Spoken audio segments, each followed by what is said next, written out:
you know that declawing a cat is the equivalent of cutting off fingernails at the first knuckle?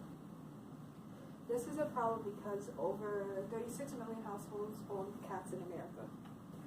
Many cat owners declaw their pets without having considered the negative effects and would switch to other safer methods like trimming if they had enough information.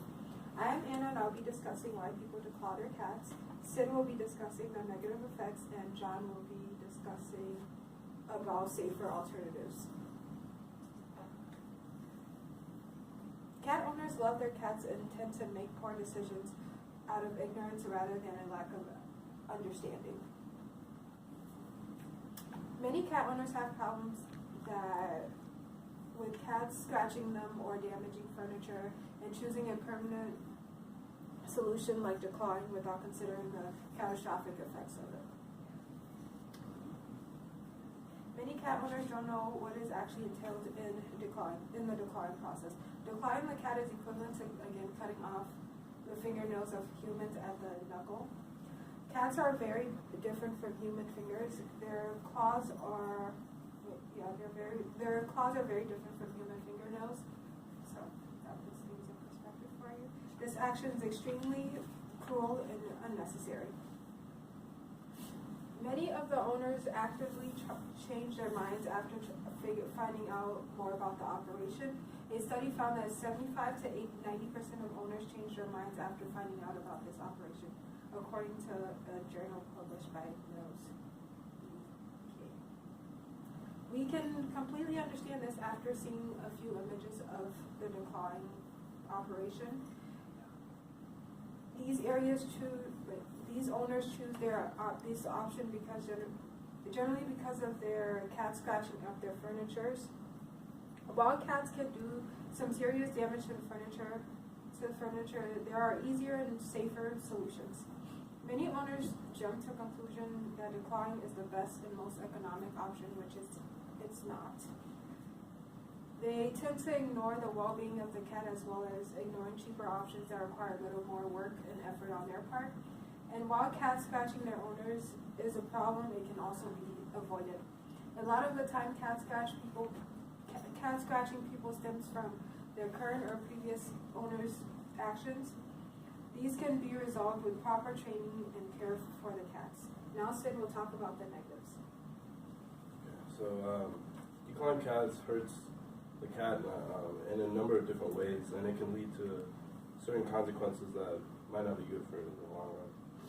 It comes with various health risks, and as Anna said earlier, it's like cutting off a finger at the first knuckle.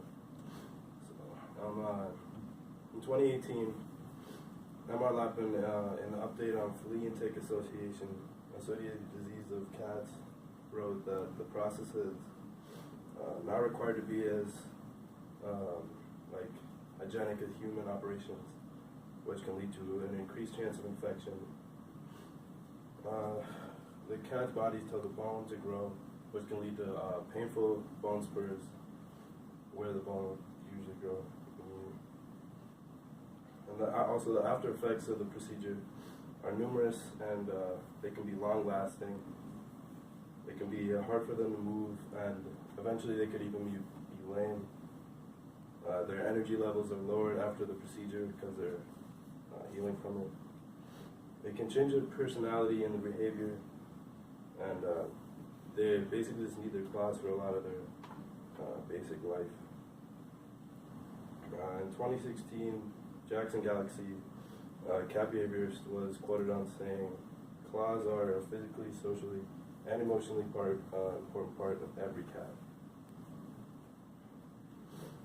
The Tampa Animal Hospital confirms that claws make cats' lives safer, and it also makes them more playful.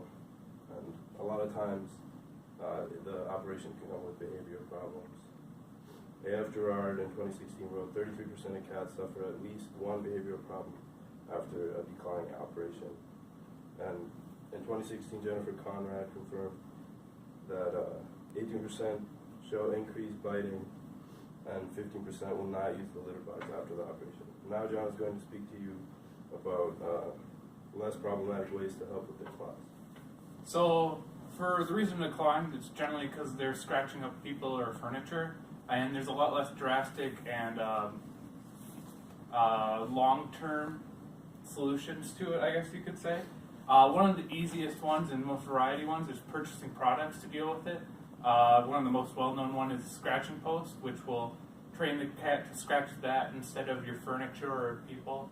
And actually using that scratching post can wear down their claws, which is why they're doing it in the first place.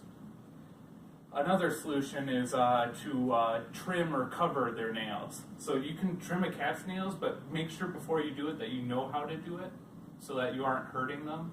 But it's kind of similar to what you would do for a dog, so it isn't so weird to do that. There are also these things called soft claws, which are plastic covers for your cat's nails, which it takes about a couple days to get used to, but it prevents them from scratching stuff up, and they'll get used to it eventually, and they last for like a month, so it's an easy way to do it. So once again, the main reason that people have problems with them having their claws and declaw them is because they can damage furniture, but it's easily trainable. That's another solution. Instead of buying stuff, you can train them otherwise.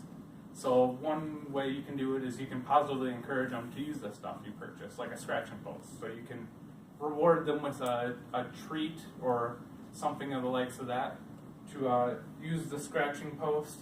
And you need to be consistent and repetitive with these rewards, because you need to build up these habits, and if you don't do it like that, then they won't be able to maintain them in the long run. There are also non-harmful deterrents rather than declawing. You can spray them with a water bottle or shake a jar of pennies near them to make an upsetting noise when they are doing bad behavior, such as scratching people or furniture.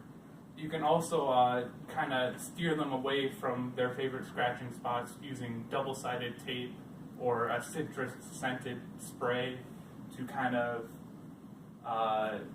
disincentivize them to scratch those, because they don't like the residue of the tape or the smell of the citrus. So now we've talked about some safer alternatives.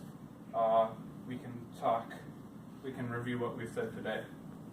So many cat owners jump to the conclusion that declawing is necessary when it isn't truly, and there are much safer alternatives. And when they find out about those alternatives, they tend to change their mind. Today we talked about the reasons that they would declaw, the negative effects it can have on the cats, and safer alternatives to declawing. And I'm not asking you to convince people to not declaw your cats, but I know you might not all have cats, but you know people who have cats. You know family or friends, and they might be thinking of the declawing process. So I ask you not to convince them, but at least encourage them to look up more information on the subject. Because once again, statistics show that 75 to 90% of people who find out more about the operation actually change their mind away from it. That's all.